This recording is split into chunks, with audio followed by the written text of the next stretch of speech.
Hey guys, what I want to go over with you in this video is an example narrative essay. And so this narrative essay, as you can see in the information at the top, was turned into Mr. Hawes, who did teach English here at Northeast. Now he's the Dean of Students a couple years ago. And so this particular essay is titled Shots in Stall Number 5, and that will make more sense in just a moment. But this is a good example of how to organize your essay, how to limit our scope, as we talked about in the previous video about next week, we'll call it next week's essay. And so this essay, if you look at it, and this is also linked in your module for this week, it's divided into 5 paragraphs. And that's going to be the best approach, I think, for this essay is to organize it into 5 paragraphs. And the way that this writer did this, she wrote an introduction, and we'll get to that in just a moment. 3 body paragraphs, the first of which is about the action and the background leading up to the big event. Her second body paragraph is what we talked about honing in on. What was the big event that happened in this narrative? And we'll get into what hers is in just a moment. Then finally, in the last body paragraph, she wrote about the falling action, what happened after that big event took place. The conclusion, which will be your last paragraph in your essay, is where you need to put your reflections. What did you learn through this event? How has this changed you as a person? What do you hope, without announcing, I hope my reader learns, what do you hope your reader learns through reading your essay? So, and I'm not going to read all of this to you, but we are going to go through it a good bit. I'm going to post another video that covers how to set up MLA, what MLA is and how to set up your document. But for right now, let's talk about this example essay. So in the introduction, it starts out, when I applied for a job at Sonic Drive-In, I never thought I would see someone shoot another person, and I most certainly did not think I would witness it from 2 feet away. So that grabs our attention. That's called her lead-in. That is the sentence or sentences that the writer uses to get our attention, to make us wonder, okay, what did happen? What did you learn from this? Since I'm terrified of guns and have nothing to do with them, it's probably no surprise that I found the event horrifying. The most frightening incident I've ever experienced was the day a man accidentally shot his wife at Sonic no more than 2 feet away from me. Now, I want you to think for a minute, is there anything that you could improve upon in that introduction? I would say the first sentence, though it's good, and the thesis statement, this last sentence in the introduction, are very, very similar. They're almost exactly the same at the end. So I think that the writer could have varied this a little bit more, maybe told us a little bit more information, given us a little bit more to hold on to there, so that the first and last sentence were not so repetitive. And I will say this essay was turned in by a real student. It's not perfect. It's good, but it's not perfect. Probably an A- paper, okay? So keep that in mind as we look through it. So her first body paragraph, she says, the story begins as I woke up early one Saturday morning and began preparing for work. I had to work from 11 p.m. to 7 p.m., so I arrived at work a little before 11 o'clock to give myself time to order something to eat.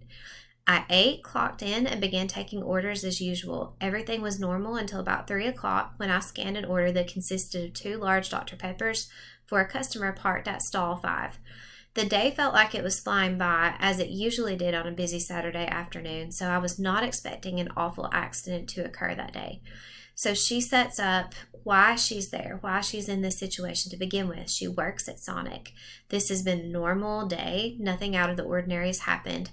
She talks about her plans. And then I do like how this last sentence foreshadows what's going to happen. Okay, even though her day has been ordinary so far, she had no idea what was about to come. So that leads into the body paragraph that contains her main event, the big moment. A few hours into the morning, I approached a red pickup truck parked at stall 5, and when I stood close enough, I stopped in front of a skinny, pale lady who had dark brown hair and looked to be in her mid-40s. Okay, why do you think that she's giving us this detail about the lady? that's because she wants to give her reader at least somewhat of a picture of who we're talking about, what type of people, what was the appearance of the woman who was involved. As I picked up one of the drinks to hand it to her, debris flew around in the truck as I heard a loud explosion. It sounded like fireworks, and it even smelled like fireworks. However, I realized the lady had been shot when she broke the silence with screams that could wake up the dead. So time out. I do like how she compares the gunshot to fireworks, because that we can relate to that. Most of us have not been that close anyway to a gunshot. Living where we live, most of us have heard gunshots before. We live in a rural area, but we've not been that close. So to describe it sounding like fireworks, that helps us relate to and hear what she's hearing. I do think this part, screams that could wake up the dead, that's what we call a cliche, when there's a phrase that's overused. I do think that could be simplified. I would probably just say she broke the silence with piercing screams. Okay? That would probably do a better job of getting my point across without sounding overused. A man sitting in the passenger seat, whom I assumed to be her husband, panicked and jumped out of the vehicle. I noticed that she cursed at him while he apologized to her before he put her in the passenger seat, so I assumed he shot her by accident. I also noticed blood pouring from the side of her thigh onto the pavement as he carried her to his seat, hopped in the driver's seat, and drove away. So that's the end of the big incident. She explains it. She talks about at least one of the characters involved, and then that part's over. So now we are to the third body paragraph, to falling action. What happens in the aftermath of this big event? After they drove away, I still stood there in shock as Tabitha, one of my coworkers who also heard the gunshot, rushed over to me and asked what had happened. I burst into tears and said, "That lady just got shot." I still did not budge, so Tabitha pushed me aside, and we explained the incident to my manager, who called the police. When the police arrived, they wrapped police tape around the stall where she had been shot. Since I was the only witness, they had to interview me. I thought I would freeze in time, as if my heart had literally frozen in my chest. The police officer and I trudged to the back of Sonic, where I explained to him what I saw and then jotted it down quickly. After the officer left, my manager offered to let me go home early, but I told her I was fine and decided to stay. For the rest of the day, nearly every customer I approached asked me about the police tape and the splattered blood that nobody cleaned up off the pavement. Okay, I do really like this last sentence. Everyone asked her about the police tape and the splattered blood that nobody had cleaned up off the pavement. That's enough of an ending, a conclusion to that sentence to be thought-provoking and to lead us into the conclusion. Okay, for her conclusion, this is where she's going to drive home without announcing what her point was. She's going to drive home what she learned and how we can relate, what we should learn from what we've read of hers. That was the first and so far the last time I witnessed such violence. The most terrifying event I have ever encountered made me realize that a devastating accident can occur anywhere and at any time. Like most say, it definitely does not happen like it does in the movies. This attempted murder took place at Sonic number 257, 3 blocks from my home. When I told my mother about the incident after I arrived home from work, she freaked out and said, "What if that gun had been pointing at you?"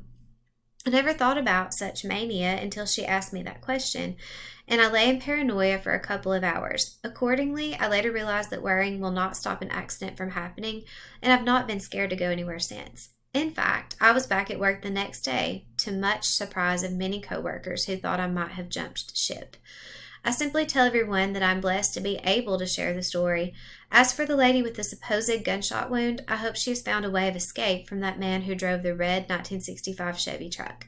And so she kind of insinuates here at the end that maybe he shot his wife on purpose, or his girlfriend, whatever their relationship was.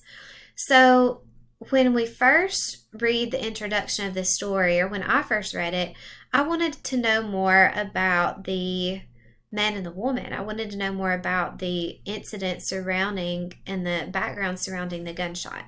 But we have to remember, this is not their story. This is the story of the writer, Miss Jane Doe, whatever her name was, in Mr. Hall's class here at Northeast, who saw this happen. This is how she reacted to it, how she felt about it, and what she learned from it. And if we look at her conclusion, we realize that what she learned and the point she's trying to get across is that we cannot necessarily prevent things like this from happening. So since we can't control everything, then we should not stop working. We should not stay at home out of fear, but we should keep living life and keep working and just know what to do if something like this does happen. And so it's relatable. It does have a so what. Is it the most earth-shattering story ever told? Probably not, but it is well organized. She did make a point and put some effort into varying her sentence length. She didn't have all short, choppy sentences. She attempted to use words that she probably didn't ordinarily use. In some places, did she go a little bit overboard? Like here, where she said, I had never thought about such mania until she asked me that question, and I lay in paranoia for a couple of hours. I probably would have said something like, I had never considered that my life was in danger until my mom posed that question, and I lay worrying about it for a couple of hours. I probably would not have used the word mania or paranoia, but I do appreciate that this student took time to try to use some vocabulary that maybe she didn't ordinarily use. She also included a lot of transition words like accordingly, some complex sentences that showed the relationship between the two clauses. So while it's not a perfect paper, it is a good example. So as of right now, you have this full paper as an example. You have 2 examples of introductions in this week's PowerPoint, one that I wrote and one that is corresponding to a professional essay. So you have plenty to look at to get you started. In another video, I'm going to talk about the sample outline, how to set up your outline when you get ready to start this week on setting up your own essay.